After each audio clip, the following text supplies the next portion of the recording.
I'm going to start with, let's try and focus that a little bit, a few Marx quotes on the subject, just in the mood. Can people read that? Sorry, it's really a long quote, but it's just to set, this is the famous Open the People, so written 1843 to 44, this from Critique of Hegel, is it? And it's just giving the overview of Marx's attitude to religion. Religion is absolutely everything that makes us human in this. The general theory of the world, encyclopedia, its spiritual point of view, its enthusiasm, moral sanction, fantastic realization of the human essence. So the idea about the opium of the people is the idea that it's the heart of the heartless world, the soul's conditions. There's no attitude here of squash religion because that is, destroying strategies for resistance to the working class.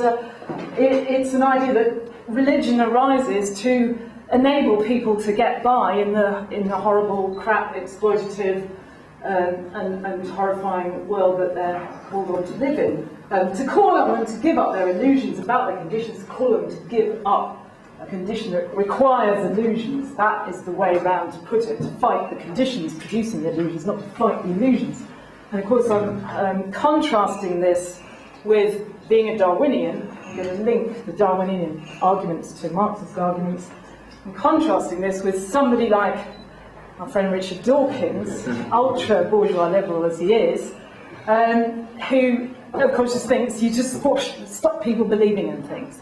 I'm an anthropologist and I'm fascinated absolutely by everything that happens with religion, some of which is extremely exploitative, but some of which is extremely empowering.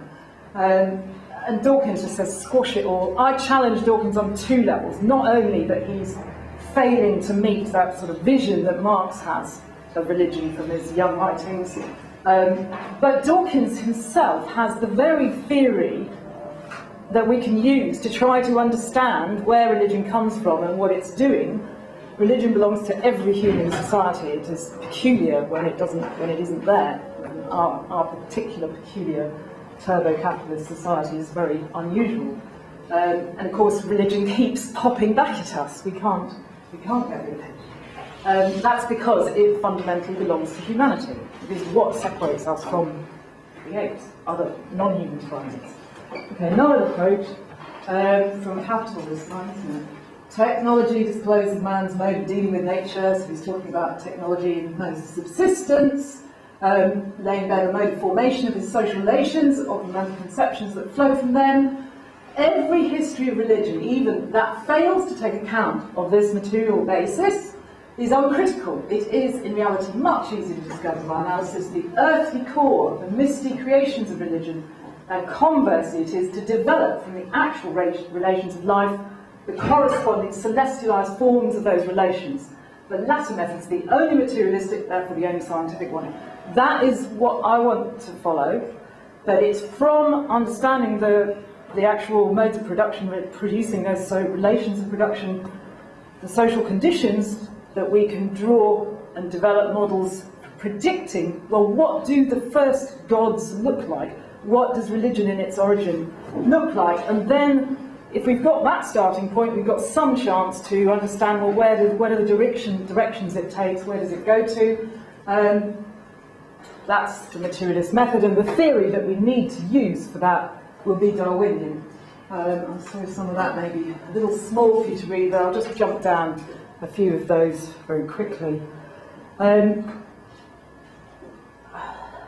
Okay, so Darwinian in the sense of behavioural ecology, counting costs and benefits of individual strategies to gain reproductive success is the ultimate currency in evolution.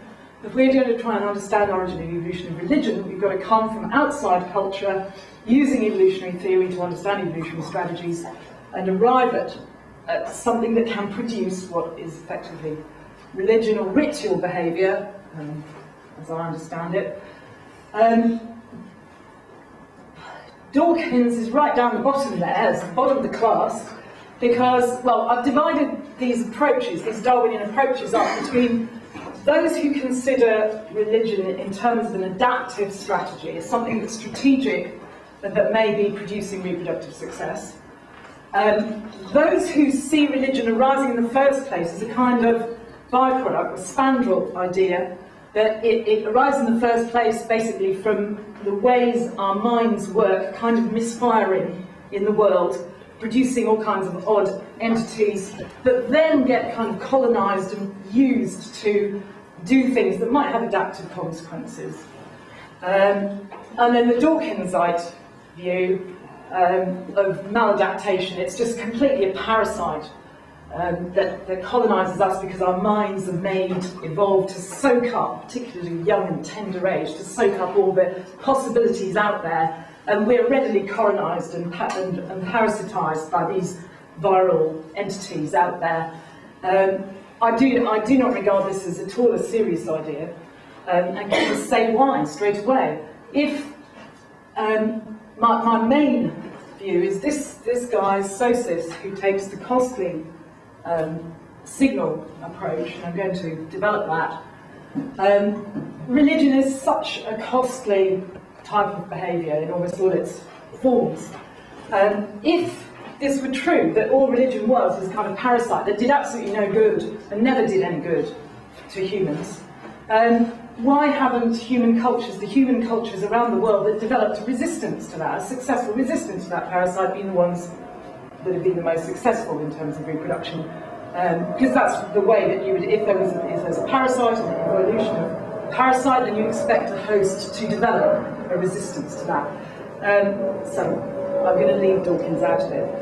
Sosis is my main man. He's the most honest and applies a true behavioural ecology of costs and benefits, makes up all kinds of interesting tests and finds historical contexts and current present-day context, contemporary context, where he can test out his main idea. And the main idea is religion is behaviour that individuals engage in very costly religious behaviours to demonstrate their commitments to groups, particular groups. The groups that share in using those behaviours that may be taboos, all kinds of sanctions, giving up various things, important things like coffee and tobacco compared to other things like sex and celibacy. And so he does kind of count this off. What are the costly behaviours that people do? Does this give rise to groups that stick together more with greater endurance, or groups that are less likely to stick together? So he does true behavioural ecological tests, and I'm going to expand on his costly signalling idea.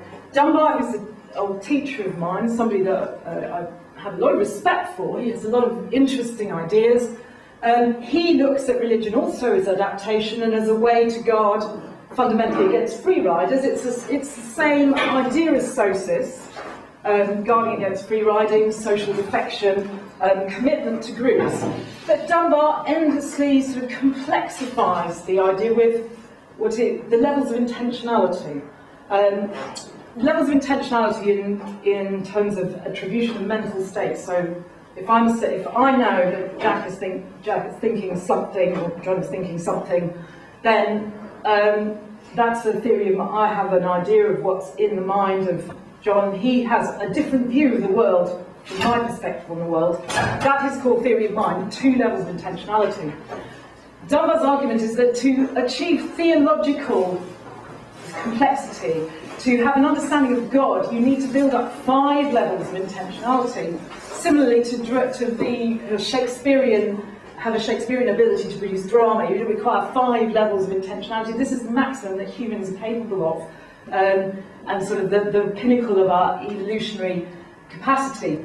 I don't believe it. As somebody who's been participant or student of ritual in human behaviour, what happens, I go with Sosis on this, what happens with ritual behaviour is you transform a perspective of I as an individual into a perspective of we.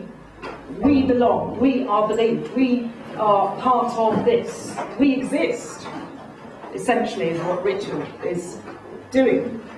And you just need that single ship. You don't have to build up, I think that John thinks, Chris knows that God is watching us today. It isn't necessary to do that kind of Machiavellian calculation. That's a typical, again, a very bourgeois liberal individualist understanding of kind of one-on-one transactions, instead of seeing religion as what it is that creates a we. And that's basically what socialists done, but without losing the selfish gene. Thinking of, always think about individual strategies first before you build up to group levels of understanding of evolution, selection, working. This is David Sloan Wilson, and he's argued for a long time about religion as being a group selection strategy. Unfortunately, Sloan Wilson doesn't separate out group selection among chimpanzees from group selection in, say, ancient Sumeria or... he never goes to the point where does individual selection bring us to achieve some sort of group selection, where what happens to people as members of the group affects them all equally. Okay, so I'm going to pursue a Sosis road. That's just an overview of the... Well, I didn't say very much about Behaviour natural, but I'm going to leave it out for reasons of time, probably. These guys are very interesting, though, and both worth reading, Behaviour natural, on the ideas of cognitive models of the world are the way that we build our theories of physics, biology, and then theories of psychology, and how the kind of misfires out of that. We know Boyer's arguments about the naturalness of religious concepts. We will notice when things very obviously conflict with our expectations of the world. So we see an object float through the wall, then suddenly we're all attention because that's an extraordinary and salient thing to notice. You know, if a ghost passes through a wall, we're going to notice it. Therefore, religious ideas will have a certain design that makes them likely to be selected, and there will be a sort of population of religious ideas. They should, to all intents and purposes, kind of conform, except in one notable violation, at least one notable violation, to our expectations of the world, that there will be some violation, counterintuitive or violation of intuition, that creates a religious idea of a supernatural entity. The thing with Behaviour natural, though, is they start off with the idea, well, religion is just coming up from all these ideas popping around the place, and you think, well, chimpanzees aren't noticing things passing through trees in the forest because it doesn't happen in the world. And if some strange thing did happen and they sort of noticed, they forget it. It's not interesting to them. It doesn't help them make their living in terms of finding food, finding mates. And what Behaviour natural do is then say, well, when we've got this population of religious entities, then we start doing kind of moral things with them, creating full access strategic agents who are watching everything we're doing to check that we're behaving properly. And it ends up by going back to Klotsky signalling in the first place. So why not just start there? Here's my view. When I'm talking about religion, this is what I'm talking about in the first place, because for 100,000 years at least, if the human species were hunting and gathering. So I'm focused above all on religious experience of hunter-gatherers. So I'm a long way from getting to any kind of explanatory account, and I really have to leave that to other people, of religion. Well, Lionel's going to pick up tomorrow on the Neolithic and the counter-revolution with farming and pastoralism. Hopefully his account will kind of dovetail onto where I get to today. Anything like religions of the state and market economies, the historic processes that give rise to Christianity and Islam, well, I might have some observations to make about the design of those religions, but I'm not going to try beyond more than just a few sort of abstract principles to say very much in that area, but you can come back with questions. This is what I'm talking about in terms of religious behaviour. We're looking at Junpasi trance experience, a healer, kind of shamanic trance experience of a healer going through a trance death, which is literally discussed and described in terms of death, experienced in terms of death, not just metaphorically, which is a very collective experience. I'm zooming in on the healer there. he will have gone, and it's not always a he, it's sometimes she, will have gone through long periods of apprenticeship to learn to control a kind of boiling energy that rises up from the stomach, up through the spine. This is an incredibly painful, frightening experience until he becomes very experienced. And then he's falling into a state of complete rubbery vulnerability. This is one of the prime features of this type of religious behaviour. Chris was talking on Tuesday about counter-dominance as maybe the political mode of hunter-gatherers.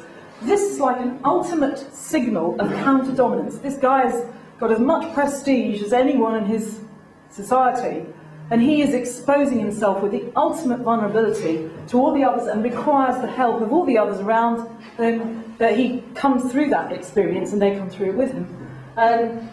So it's like a huge signal of trust going on there that is unimaginable in a society of chimpanzees. You just couldn't even begin to do this, even if there were the kind of capacities.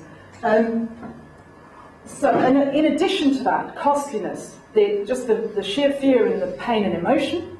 Around all that are the mostly women with the singing, driving, clapping, all through the night and maybe the day and the next night. Long, long time periods spent on a trance activity each month, at least 2 or 3 days, and this is in a subsistence culture that's quite food limited. And in addition to that, all kinds of active mythology, ideology, rock art that's woven around it, elaborated around it. This is what I'm saying about an activity that's extraordinarily costly in terms of time, in terms of energy, and further to that, sheerly, cognitive costs. If we take a perspective from the hard-headed, kind of ultra-materialist chimpanzee perspective, for the sake of gaining food or gaining mates or doing something that in selfish gene world makes sense, the huge cost there of actually sort of confusing the world, making out that animals speak, making out that the healer can go and talk to God in heaven and tell him off. The attitude of the Bushman towards God is one of real kind of argy-bargy and aggression, actually, rather than any kind of praying, deferential, God have mercy on us. That's not the way they talk. So this is like a cognitive confusion as well, confusing the real world with some other imaginary world. That also could be seen as a cost from a Darwinian point of view. Okay, so I'm going to pursue what is known as costly signal theory, which is the major theory of animal communication. And I'll just very quickly sketch a little bit of what goes into that. Can people see adequately? The basics of natural selection can also be termed utilitarian selection, selection for useful, functional organs, wings or limbs or eyes or ears or whatever, expects that selection will proceed down a road of basic engineering efficiency, cutting the costs, reducing the costs, making things more efficiently designed, and that those organisms where the costs are going to be cut are going to succeed better and reproduce better in a Darwinian world. The opposite is true when we consider signal selection. A classic example of animal communication and signal selection, and I absolutely recommend, is the best book to read on this, Zahavi and Zahavi's Handicap Principle. Beautiful and easy read, and it is Zahavi's Handicap Principle that termed all this area of animal communication signal selection. In those circumstances, selection takes a totally different road. It becomes extravagant and wasteful, and that is its entire point. When the peacock is demonstrating with its fantastic tail, just what a beautiful tail that is, free from all parasites, that this peacock is so fit he can escape the predators, even though he's got this great handicap tail. He has to be an excellent peacock to do that. He's proving it to all the peahens that are interested in examining his display. The signal is what's known as hard to fake and honest. You can't lie with a signal like that. And it is demonstrated the quality of the signal, the quality of that peacock. And this, Zahavi's idea of the signal selection has just been able to unify with a single principle so the whole array of animal communication, whether we're talking about pheromones of ants, or bird song, or whale song, or birds of paradise, their plumage, or anything, any type of communicative signalling going on. And so we've got this basic division in Darwinian signal theory. Okay, now I'm going to confuse people a little bit by talking about grebes. If we are thinking, I'm thinking of religion being this extraordinary costly behaviour, and therefore, and it is a communicative behaviour, evidently. Ritual is communicative. Therefore, finding a model that is drawn, is coming out of the logic of costly signalling theory, makes sense. Signal selection in Zahavi's book, it can be the selection, the signalling going on between a prey and a predator. You think so between a lion and a gazelle that the lion is interested in chasing. You think that those two creatures have no common interest, but of course they do. The lion looking at those gazelles out on the prairie, on the savannah, doesn't want to chase the very fastest gazelle. The gazelle that is the fastest, or even the second fastest, or the third fastest, so it wants to let the lion know, well, I'm so fast, it's not worth your bother to chase me. So a certain amount of communication between those individuals, even different species, can sort out, for the lion's interest and for the gazelle's interest, the lion wants to find out, well, which is the weakest gazelle, that's the one I want to go for. The gazelles that aren't the weakest want to tell the lion, don't bother me.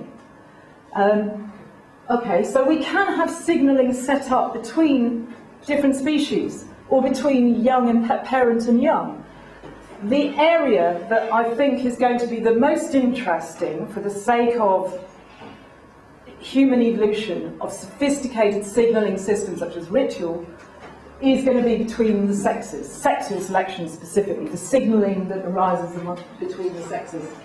And this is for these quotes here about signalling between the sexes sets up a kind of evolutionary, an arena of evolutionary conflict, where it's going to be a breeding ground for extreme mind reading and second guessing between each sex, particularly where, the reason for having some birds up here, well, the grebes, I'll explain in a minute, but birds, obviously, males and females do a kind of share in the investment in pre-producing young, and they also have a problem to solve, that if one partner or the other partner deserts, then those young could be, their whole lives' future is threatened. So there really has to be a big trust game going on between the male and the female of these species. And unlike chimpanzees, where males do nothing except produce the sperm and compete for females, females do the entire job. Of course, in the course of human evolution, hominin evolution, humans have engaged in working out this relationship between males and females. So sexual selection is going to be the area where, in Terence Deacon's word, when there's a significant evolutionary change in communication, in general this occurs in context of intense sexual selection. So sexual selection is the arena where we're going to look, and I'm going to put up the models. The reason for these particular birds, the grebes, is important because they're famous for, prey-crested grebes, anyone who knows about bird watching here, they're famous for their extraordinary ritualized, stereotyped courtship sequences. And in fact, they were used in early biological literature, early in the 20th century, by Julian Huxley, for describing something called ritualization. And if you go to Zahavi's book, there's a very good description of what ritualization is about. This is animal behavior that really is the most similar in its appearance to human ritual, where behaviors become extremely formal, repeated, stereotyped behaviors. What's interesting about ritualization is that this may start off with some quite normal behaviour. In the case of the grebes, it's something like just preening feathers, which is part of the normal behaviour of the creature. And then somehow that becomes into a sort of formalized thing that it all becomes very symmetrical, sort of a dance, and then the pair of the grebes are kind of doing and mirroring each other's behaviors. And what's happening is that what was an original functional behavior becomes completely displaced. So preening becomes completely displaced into this extraordinary formal and complex courtship dance. Now, if we think about religion, symbolism, I'm talking about the whole of symbolic communication in general, this is one of its features. Symbolic communication, symbolic domain, consists of all these entities where one thing, X, stands for another thing, Y. We have what is called displaced reference. Out of, one thing is a symbolism of, I don't know, a glass of water that's standing for some other thing in a poem. It's metaphors. The whole of language consists of this. If we're looking at ritual behaviour, well, so much of what does it mean? It's like something stands for something else. So displaced reference, we can find kind of origins of something like that in this ritualised behaviour, and not only that, but it is being shared between a couple of animals, a couple of creatures that, when I'm preening my feathers, well, actually, no, it's not what I mean. I mean, I'm not preening because I need to get at some itch or arrange the feathers. I'm preening because I'm interested in attracting you. And the animals are agreeing and colluding in that displacement. Okay, so we're getting a little step of some small precursors to something that is aspects of symbolic behaviour. But we're only talking about one-on-one individualistic behaviours there. The other major point about ritualisation is how it gets driven in evolution. And in the first place, it's really driven by the observer of the behaviour. If we go back to, rather than the grebes, the lion on the gazelle. In the first place, the lion's watching a gazelle because it's interested. Has that gazelle noticed me creeping up through the grass? Can that gazelle run very fast? It's assessing all those things. And it's watching a gazelle's behaviour. And if the gazelle's got its head down and it hasn't lifted its head, the lion's guessing it hasn't seen me. So the gazelle then lifts its neck, probably, and its gaze is there, and probably it's seen me. So the lion's just watching the gazelle's normal behaviour in the first place.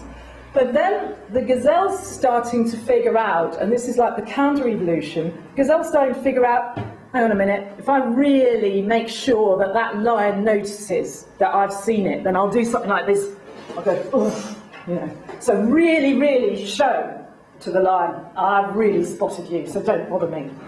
And then the whole thing starts to become formalised and ritualised in ways that it's jumping its head up and it's going, jump, jump, jump.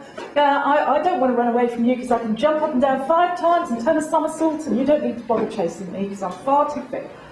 So the whole signalling process is a kind of two-way feedback, but it starts with the observer observing something that's fundamentally functional, and then as soon as the observed animal realises its behaviour is being observed, it starts to exaggerate and formalise and stereotype that behaviour, and then that is when it is a signal. Then it becomes subject to the rules of signal evolution, effectively. So what I'm saying with talking about animals, how on earth can we take that stuff from animals into experiences like the Khoisan Bushman trance behaviours, hunter-gatherer religious experience activities? Obviously there are huge differences, but there are also aspects of kind of ritualisation of stereotype and formal activities that may be seen as similar and, as I said, displacement of reference. In this trance activities, we're not talking about one-on-one relationships of animals. We're talking about collectives of people experiencing together. We're talking about references not to here and now phenomenon, but references to entities that are out of this world and never have been in this world. So we've got to, if we are going to find models coming out of Darwinian causative signals to account for, like I said, symbolic domain, but it could be religion and ritual experience using signal selection. We need to start with something that's a process of ritualization. We need a model which is about a process of ritualization of this kind that I've described. Observers are driving the first of all, normal behaviours of those observed, who then exaggerate and formalise and stereotype their behaviours to signal and communicate to those who are probing and observing their quality. But we need to talk about coalitions who are involved in that costly display, not just about mere one-on-one individuals. Those coalitions are interested in things that just don't exist. Otherwise we can't even go into the sort of supernatural domain. They're not just interested in preening feathers or showing off how big and strong they are, or they're interested in things that are out of this world. Somehow, for some reason, why, we don't know. And the process being driven by observers who are probing the display for their signals of quality. So we've got to have something that says, so our religious model in the first place gives some sort of array, coalitionary display of peacocks, but how and why? So we're just going to knock together. I'm doing on time. Okay, well we can just about get there. I'll maybe be a little longer than that this time. So it's very theory heavy, but hopefully we'll win. I'm just going to knock together, given that that's where we've got to come from Darwinian point of view, what are the possibilities? What's the space of possibilities of models here? The basic scenario, and the one that everybody goes for, is peacocks. Well, they're male, aren't they? So we'd be thinking of coalitions of males.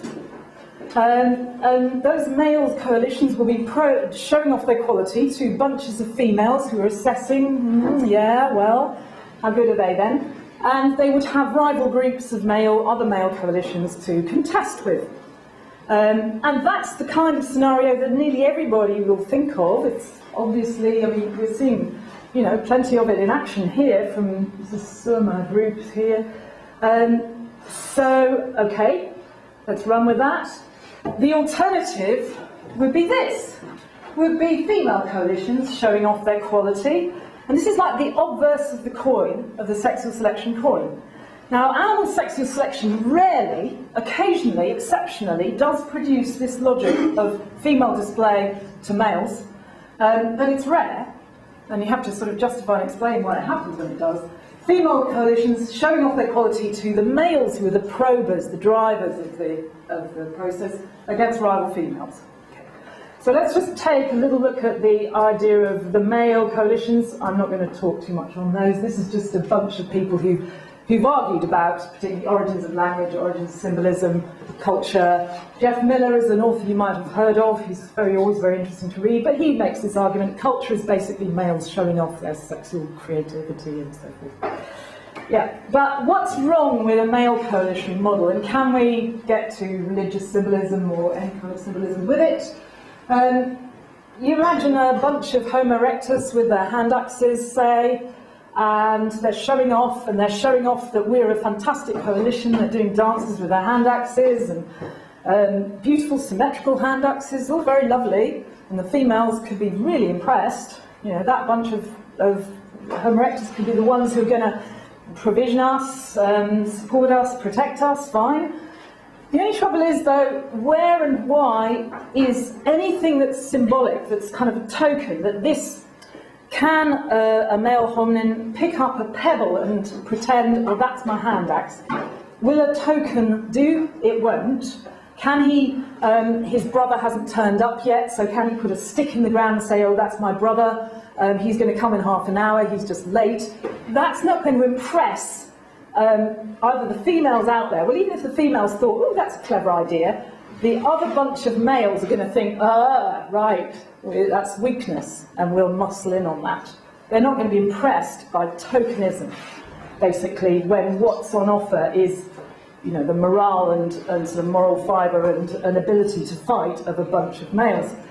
As far as mothers who have increasingly large-brained offspring is concerned, a whole lot of sort of male cultural behaviours that aren't actually directed towards producing goods, producing provisions, flowers, chocolates, or fatty antelope, it's a waste of time, a bit of a waste of time as far as cephalize. The other thing to say is, well, we could actually investigate these male coalitionary strategies and ask questions about, well, what would they look like? How would they signal? It's a little bit quite difficult to exactly say. What would it be that females would be probing and looking for? Presumably they want strong, muscled, healthy males who are going to be good at protecting and good at finding food and stuff.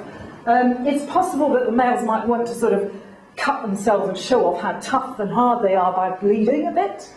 So blood might be part of it, but would they use ochre cosmetics? Because after all, that's not so hard as real blood, is it? So there's a whole, you'd have sort of different projections. We certainly wouldn't predict that male coalitions would indicate, oh, no sex today, please, we're such butch males. I don't think that's likely to happen either. So you wouldn't have sex taboos as per our Bible predictions. We wouldn't expect males to be displaying as females much either. I don't see why we would anyway. So I'm going to leave aside the male coalition possibility and look at the female coalition possibility and where it takes us. And there is a very good reason in theory why to do that, and it's because of this problem of the female energetics, that when we come into the last 500,000 years with Homo heidelbergensis, this is the last 500,000 years, and that brain size is rising so rapidly, and when that happens, then something is taking the lid off the energy available to females to be able to successfully raise offspring with these larger brains. Do you have to spell out what that is? Oh, I'm sorry. Sorry, it's brain. Sorry. Brain size. This is going back 3 million years of brain size measured in cranial capacity, cc's. 400 is chimpanzee size. Doubles there at about 800 to 1,000 from Homo erectus 2 million years ago, and then 500,000 it triples. And that's really the issue for females. And so something's happened in the last 500,000 years.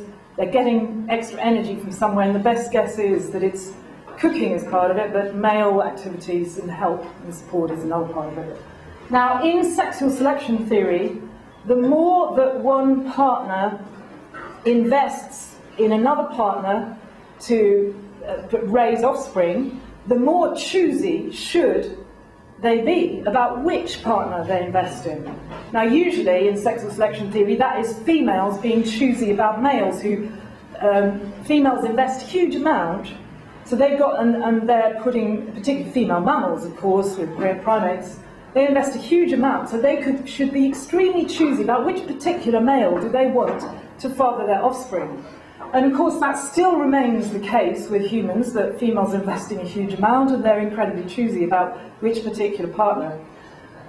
But also in the human case, males, to the extent that they are investing, doing hard work to actually get sexual access to a female and then to be raising, to produce more meat, more support for that offspring as it grows up, the more they're investing, the more choosy those males should be, is the basic principle. So we have the males or the females?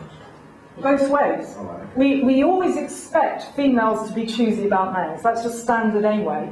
And for mammals, that's going to be standard anyway, because females have so much to invest, so they've got to choose their partner very carefully. But the more that males are investing, and that line is saying it must be happening. The more that they're investing time, energy, risking danger to produce meat and so forth, the more that they have to be choosy about which particular female they're investing.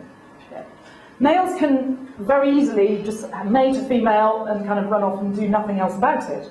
But the female that they do work for, they're not going to be so, it isn't just any old female who will do. Is the principle.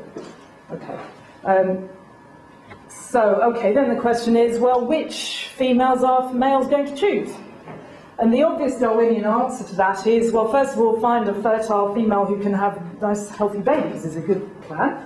And we have the evidence of the design of modern human females, sexual signals, which we've been through here before. We conceal ovulation. We're very well designed. as women today, to confuse human males, men, about when exactly we're fertile, which has the effect that this will reward males who hang around with us for a long time, keep having sex, hang around with us. They are more likely to become fathers and to actually fertilise and get females pregnant. But there's no moment that tells a male, oh, I've done it now, I can run off and find another female. We're very well designed against that. However, there is this cue of menstruation that gives the game away about information that enables males to discriminate. This female can be made pregnant shortly. Another female who's not menstruating because she's obviously pregnant, heavily pregnant, or because she's just given birth and she's breastfeeding, that female can't be made pregnant. This is not a very difficult thing for males to work out. So in the Darwinian world, this information can't be ignored. So our number one criteria, as far as males are concerned, is find fertile females, evidently fertile females, and menstruation is a big clue, a big giveaway that should be of a lot of interest. So we have this logic. I'm just representing a small bunch of kind of evolving hominin females, Homo heidelbergensis, who have some pregnant and lactating, and amongst those will be about a third maybe who might be reproductive cycling. And the males should be really interested in bonding with that female, bring her flowers and chocolates, because in a week or two she's going to be fertile. What do females have? Two choices. They can try to hide the signal, and the first thing they've got to do really is get control of that female, who's probably a relative, a young relative of theirs anyway. Get control of her, make sure no would-be dominant male tries to grab her and take her elsewhere. They can try and hide the signal from males, but our arguments, as you know from anybody who's never seen painted ladies, take some of those. Pass those around. Pass those around as well. Pass a few of those around because they have interest. I haven't got many copies of those. To show. The best thing, instead of hiding it, is to big it up and make it a fantastic display. And this is where we're talking now about costly display demonstrating quality. And then we're going to think about, well, what is the quality of that coalition that is actually being displayed to the interested males who are probing the coalition? Obviously the males in the first place are interested in that young female who's actually showing she might be fertile soon. But what is being shown when we actually see this in action is that female who's fertile, ready to reproduce. She is not alone. She has a whole alliance, presumably of her mum, her aunties, her sisters in there, who are going to be, as human cooperative breeders, supportive of any young that she has, any offspring she has. So what is being advertised to those potential investor males is not just the single fertile female and how sexy she is. It's we are a coalition, we're a solid coalition, and we are a good bet for you to invest in us, to bring us energy, to recurrently do bride service, to bring the meat to the in-laws of that girl, and then we're going to be raising great babies, and you're going to be getting very good reproductive success as a result of that. So we're talking about the signals, these cosmetic signals, as being as demonstrating the quality of those coalitions in very hard to fake, easy to see, hard to fake ways. But what's going on in addition? And we can see that the cosmetics. I might run a little longer if that's okay. We'll just take it to the logical conclusion. The cosmetics are creating maybe this idea of taboo. You can't. They're saying to the males, we're a solid coalition. You can't pick and choose this person apart from this person. We're a serried rank. The cosmetics are signalling that. As far as the males go, whereas we're thinking of this in terms of female strategies, as far as the males go, the males are going to be kind of divided and ruled in terms of their interests here. Males who are brothers of those women will be totally supportive of their, and back up their coalition, because that's supporting the women in getting provisions and gaining, helping their offspring, and those are relatives of the males.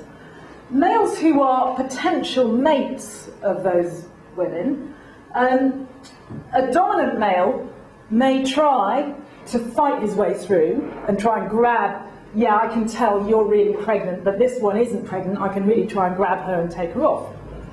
But the males who are prepared, who are the majority of males basically, who are not the dominants, actually have an interest in going with this. This would be the reproductive counter-dominance strategy that can be referred back to, like Christopher Byrne and Erlen Whiten, the idea of reverse dominance. This is setting up the picket line, the rule of law, and effectively kind of religious concepts of we're all fertile, we're all sacred, we're all taboo. And those males who are good investing males, good daddies, who are prepared to hunt and bring back the food to the in-laws, they have every interest in playing this game.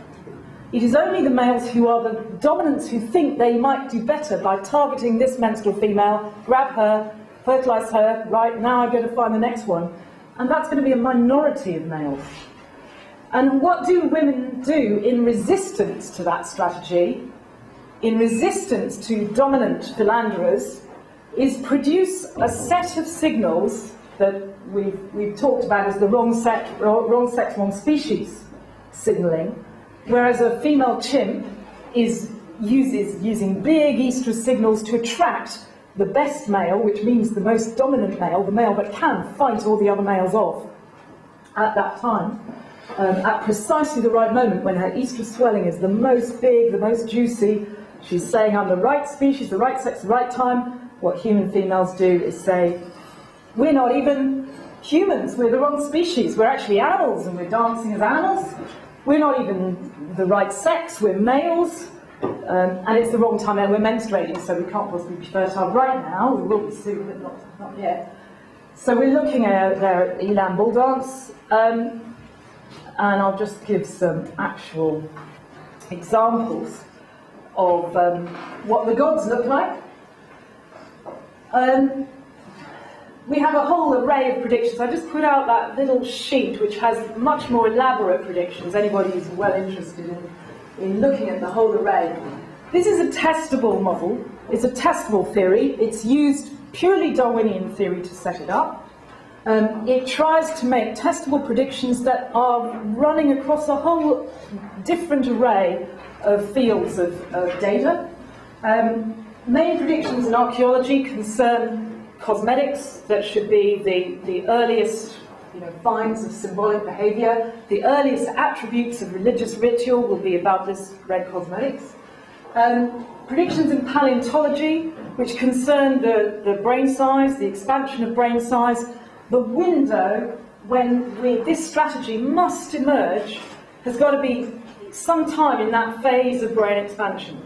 If it comes much earlier than that, when Homo erectus is still relatively less encephalized, then our theory is not working. If it comes much later than 150, when we've already reached the maximum brain size, well, why is it starting after we've already reached the maximum brain size? That doesn't make sense. That would mean our theory was wrong. We could chuck it out. So we make a tight prediction that it's got to start then. And this is the area of predictions of what do the first gods actually look like. And if we expand down, so that's just pulling out what's on that sheet that's gone round and which is in the PDF that's posted up on the links and CV as well. This religious entities are being produced by counter-dominance, where the coalitions of females, plus all the men engaged in that, their brothers and the investor males who are supporting it, they are going to be part of this collective shared counter-reality concepts. The first gods will be in some sense wrong, the wrong species, the wrong sex, some way wrong, and they should be red, they should be bloody, is what they'll look like. We expect that there are strong reasons in theory why these collective representations, to use Durkheim's language, will be maintained with extreme fidelity. even from hunter-gatherer through 100,000 years of hunter-gatherer economies, even when we come out the other side with the Neolithic and future developments of religious symbolism, there will still be this faithful conservation of what we call time-resistant syntax. I'll show you a little bit more in a minute. But above all, in rock art, myth, and hunter-gatherer ethnography, we expect it to be there. We expect all that wrong plus red sort of signature of ritual power to associate to menstrual taboos. It should strongly do so in hunter-gatherer cosmologies. And in addition, hunter-gatherer prohibitions about sex and menstruation should operate inside lunar and menstrual cosmologies. This is our economics, ritual economics of time, with ritual processes occurring at the dark side of the moon. And as the moon waxes and reaches full moon, that should be the time when hunting is happening, so sex drive and rituals and hunting. And this yields making very precise predictions of the time-resistant syntax that in any magical religious system, this goes for anything, Christianity, Islam, anything, we should have this coding. Ritual power associates to these effects. The switching off of ritual power means people they can come out of seclusion, they can relax, they can cook, they can feast, they can have sex, whereas in ritual power mode, it's completely the opposite of that. You're in seclusion, you're in the other world, you engage in death, like the trance activities, you're in wet, bleeding, raw environments, you're not eating, you're being eaten, you're in the mode of kinship, you're inverting gender, you're becoming an animal, all of those things. This sets up, any falsification of those predictions puts the model into question. Okay, and that's just finishing off with some pictures of God. These are Bushman rock art. Pictures of God, wrong sex, wrong species of various types. I wanted to speak a little bit about Hadza gender relations, because the Hadza where I've worked, the Hadza in Tanzania, Savannah Big Game Hunting Group, still to this day, have got lunar cosmology of ritual, with the dark moon as the time of ritual, Epene. And the Hadza are interesting because men are starting to appropriate Epene as something that men are kind of responsible for and guardians of. And whilst Hadza are utterly anarchic, no individual can tell another person what to do, not even the kids can be told what to do by their parents. In the terms of the Epene laws, Epene refers to certain bits of meat, Epene refers to the ritual dance that correlates with the moon, and these are the things that the men are wearing special gear in Epene dances. And the men are kind of tricking the women because they eat the meat that is supposed to be given to God, himself called Epene, himself known as Epene. And there is a matriarchal story. A myth of matriarchy that goes with the origins of Epene, which is about the woman with the zebra's penis. And the woman with the zebra's penis used to be the owner of Epene meat. But the men overthrew her rule because her rule was terrible. She made men go and hunt zebra and bring them back to a great pot, and she was the one who gave the meat out to her wives. They were her wives. And she used to hunt zebra, and she had a zebra's penis. This is all very wrong sex. That story is supposedly the origins of Epene, and it's the justification for why men should take over Epene meat. However, we have, in response, from the Hadza women, their ritual, Maitoko, which is an initiation. Okay. And in that initiation, they turn the tables entirely, and they become the hunters of men. So they're carrying these big sticks, and they spend about 2, 3, 4 days, as long as there's food around, chasing and harrying the boys. So the boys aren't allowed to chase them, and the boys can maybe take the sticks away from the girls, but the girls go whacking and chasing the men. And they become hunters of the men. And so it turns everything around, and they are modelling themselves. They're taking zebra symbolism with their little bead socks there, and modelling themselves on the woman with the zebra's penis and doing it. They have a kind of ritual dramatic play that echoes the mythology. Now, what's very interesting, which has been something that we've really focused on in looking at the Hadza, is Hadza women are engaging in the very costliest ritual here of their whole culture, because the initiation incorporates some circumcisions and reproductive. Now, the most frequent feminist response to that will be, oh, these women must be being oppressed by men. But in this culture, it's simply not true, because these women are incredibly autonomous and independent. It's extraordinarily egalitarian. They are doing that for themselves, and our arguments, where we haven't been able to demonstrate it rigorously yet, are that women are committing to the group of women through these very high-cost signals, and particularly maintaining the links, the famous Hadza grandmother links. I just wanted to finish with a very little quick bit on, if we have an emergence of hunter-gatherer religious experience through wrong sex, wrong species, that incorporates both trance experience and initiation experience as kind of mirrors of each other, which I would argue with wishing trance is true. Hadza, by the way, do not trance, and I expect that that has to do with the conflicts in their gender politics. What's seen on this side is the Upper Paleolithic, imagery from the Upper Paleolithic, which is showing tablets made of limestone plaquettes with apparent repeated ritual usage, linking the sort of female power points of the female reproductive regions. And that's a quite classic, typical motif of the time. This is about 15,000 years ago in the Upper Paleolithic in Europe, from France, La Lille. And the obvious thing looking at that is quite possible, because of the context, that this would be part and parcel of female initiation processes, not too dissimilar from the sort of things that the Hadza were doing in Tanzania still. However, when we're talking about the Upper Paleolithic, and particularly areas like the Dordogne, we're probably looking at hunter-gatherers who have begun to develop certain levels of wealth and stratification, with storage potentially for salmon fishing and so forth. They may be called complex hunter-gatherers, similar to the northwest coast in North America.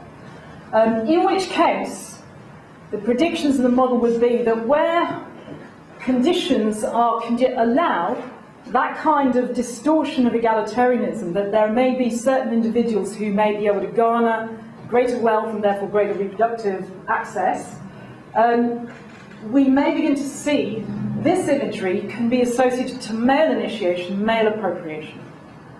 We can't say for sure. There's certainly Upper Paleolithic imagery where I would believe that the female imagery is being appropriated to male. The point here being that males, to justify and legitimate their appropriation of the rule of religion, the rule of law, the supernatural, had to use the language.